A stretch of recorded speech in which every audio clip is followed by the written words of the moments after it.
Doctor मी generic medicine घ्यायला हवी की ब्रँडेड मेडिसिन घ्यायला हवी, तर बेसिकली तुम्ही ब्रँडेड मेडिसिन घेत असणार तर ब्रँडेड मेडिसिन कंटिन्यू करा. ब्रँडेड मेडिसिन घेत असणार आणि आता काही आर्थिक प्रॉब्लेम तुमच्या फॅमिलीमध्ये किंवा तुम्हाला होत असणार तर तुम्ही जेनेरिक मेडिसिनवर शिफ्ट करू शकतात.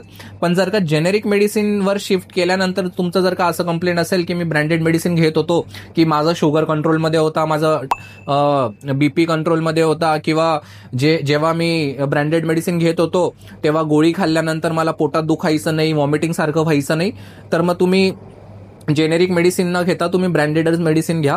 कारण की जेनेरिक मेडिसिन मध्ये जे सेकंड कंपोनंट असतं त्या सेकंड कंपोनंटमुळे असं काही होऊ शकतं किंवा जेनेरिक मेडिसिन सगळ्या लोकांना सूट नाही करत जस्ट बिकॉज की त्याच्यामध्ये सेकंड कंपोनंट थोडं लोअर क्लासचं यूज केलं जातं. तर मग तुम्ही ब्रँडेड मेडिसिन घ्या.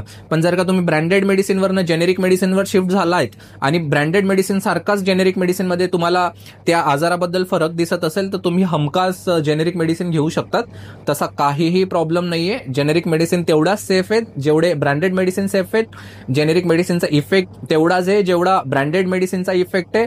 जेनेरिक मेडिसिन स्वस्त आहे यामुळे जेनेरिक मेडिसिनचा इफेक्ट कमी असेल असं बिलकुल नाहीये.